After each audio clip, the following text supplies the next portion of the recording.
maanta oo ah 12 Oktoobar waxay ku beegan tahay sanad guuradii 16aad ee ka soo wareegatay aasaaska maalintii ugu horeysay ee la isku raacay soo bandhigista calanka Soomaaliya.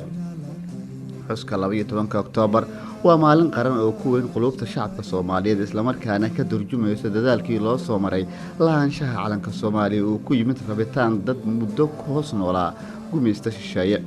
soo bandhigista calanka markii la soo bandhigay calanka ururka Israa'iil ayaa dood dheer kadib waxay isku raaceen in la qaato muxaafid iyo mucaaradba calankan uu soo bandhigay Maxamed Cawaale Liibaan.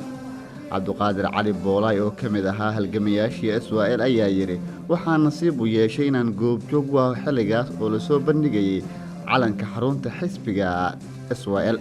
waxaan cod buuxda la isku waafaqay in la qaato naqshada uu soo bandhigay marxuum Maxamed Cawaale Liibaan. hase yeeshee markii loo geeyay maamulkii Talyaaniga ayay diideen oo ay ku tilmaameen inuu yahay calan dalka sare oo eg kaasi oo sheegeen in uu la mid yahay calanka Jumhuriyadda Quruumaha ka dhaxaysa United Nations. sidaas darteed aan la ogoleen in calan dal leeyahay maamulka Talyaaniga uu ogolaado. dood dheer kadib Maxamed Cawaale Liibaan ayaa loo qaaday in uu ka dhadhacsiiyo maamulkii Talyaaniga si calankan loo ogolaado.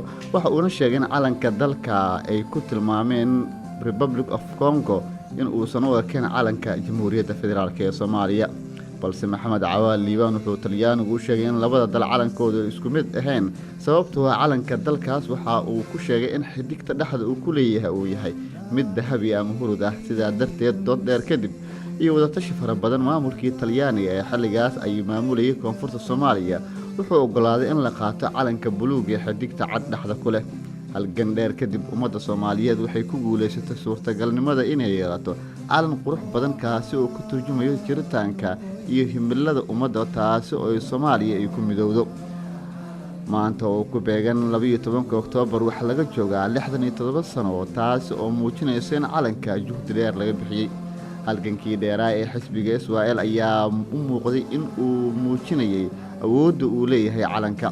12 Oktoobar 1954 waa maalin xusuus ah taasi oo la soo bandhigay calanka buluug ee xambaarsan sharafta waxaana ay ka dhalatay in la isku yimaado barxad kamid ah barxadaha ay lahaayeen xarunta xisbiga dhalinyarada ee Israa'iil. heesaha xilligaas la tiri waxaa kamid ahaa qolaba calanka huwa aynu anaga keenu waa cado ee caashaqaye oo ay fanaaniintu qaar ku luqeynayeen.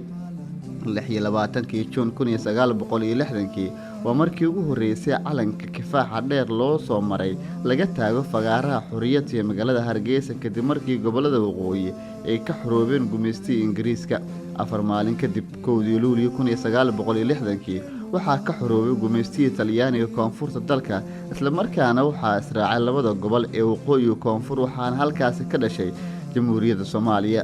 calanka waa astaan dal in la jeclaadana kor lagu qaado xuskiisa iyo munaasabadiisa waa qayb ka mid ah wadaniyada taasi oo dad badan oo Soomaaliya aysan ku baraarugsaneen waxaana haboon in si diiran oo wadaniyad leh shacabka kor lagu qaado maalintaas ardayda iyo dugsiyada dalkana laga muujiyo inay tahay maalinka calanka.